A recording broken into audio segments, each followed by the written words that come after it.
ইরাকে ইরান সমর্থিত একটি সশস্ত্র গোষ্ঠীর একাধিক ঘাঁটিতে বুধবার ভোরে একযোগে হামলা চালিয়েছে যুক্তরাষ্ট্র ও সৌদি আরব। এতে পপুলার মোবিলাইজেশন ফোর্সেস নামের গোষ্ঠীর অন্তত ২০ জন যোদ্ধা নিহত ও ৩০ জনের বেশি আহত হয়েছেন। একই দিনে প্রায় একই সময়ে জর্ডানে মার্কিন ঘাঁটি লক্ষ্য করে আকস্মিক হামলা চালিয়েছে ইরান। এ হামলার জন্য ইরানকে চড়া মূল্য দিতে হবে বলে হুমকি দিয়েছেন মার্কিন প্রেসিডেন্ট ডোনাল্ড ট্রাম্প।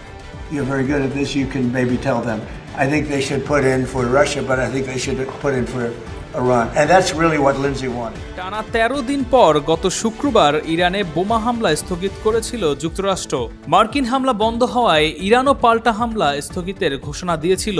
এমন একটা অবস্থায় হঠাৎ এসব হামলার খবর এলো। অন্যদিকে গত ২৮ ফেব্রুয়ারি ইরানের উপর যুক্তরাষ্ট্র ইসরায়েলের আগ্রাসন শুরুর পর এবারই প্রথম প্রকাশ্যে যুক্তরাষ্ট্রের সঙ্গে যৌথ সামরিক অভিযানে অংশ নেওয়ার কথা জানালো সৌদি আরব। ইরাকে হামলা ও জর্ডানে ইরানের পাল্টা আঘাতের ঘটনায় মধ্যপ্রাচ্যের সংঘাত আরও বিস্তৃত হওয়ার আশঙ্কা তৈরি করছে। একই সঙ্গে যুদ্ধ বন্ধে আন্তর্জাতিক কূটনৈতিক তৎপরতা নতুন করে বেড়েছে।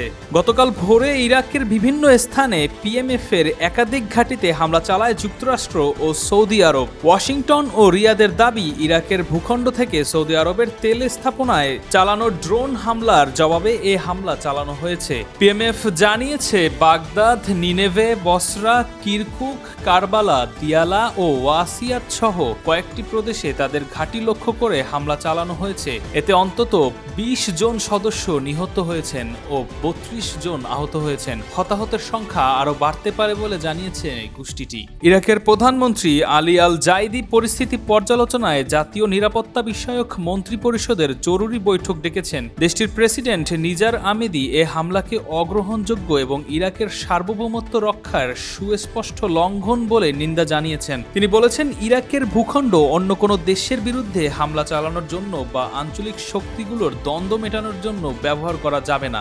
ইরানের পররাষ্ট্র মন্ত্রণালয়ও ইরাকে হামলার নিন্দা জানিয়েছে। তেহরানের দাবি, যুক্তরাষ্ট্র ও তার মিত্ররাই পরিস্থিতিকে আরও অস্থিতিশীল করার চেষ্টা চালাচ্ছে। ইরাকে যৌথ হামলার কয়েক ঘন্টা আগে যুক্তরাষ্ট্রের সামরিক বাহিনীর সেন্ট্রাল কমান্ড জানায়, জর্ডানে মার্কিন বাহিনীর উপর আকস্মিক ক্ষেপণাস্ত্র হামলা চালিয়েছে ইরান। সেন্টকমের দাবি, তাদের আকাশ প্রতিরক্ষা ব্যবস্থা এসব হামলা প্রতিহত করেছে। জর্ডানের সেনাবাহিনীর দাবি, তারা ৫টি ইরানি ক্ষেপণাস্ত্র ভূপাতিত করেছে। ইরানের ইসলামী বিপ্লবী গার্ড বাহিনী দাবি করেছে, তারা জর্ডানে মার্কিন সামরিক স্থাপনা নিশানা করে একাধিক ব্যালিস্টিক ক্ষেপণাস্ত্র ছুড়েছে। পাশাপাশি হরমুজ প্রণালী দিয়ে চলাচলকারী ৩টি ট্যাঙ্কারের উপর হামলা চালিয়েছে। তবে আল জাজিরার প্রতিবেদনে বলা হয়েছে, ইরাকে যুক্তরাষ্ট্র সৌদি আরবের যৌথ হামলা নাকি জর্ডান মার্কিন ঘাঁটি লক্ষ্য করে ইরানের হামলা, কোনটি আগে হয়েছে তা তাৎক্ষণিকভাবে নিশ্চিত হওয়া যায়নি।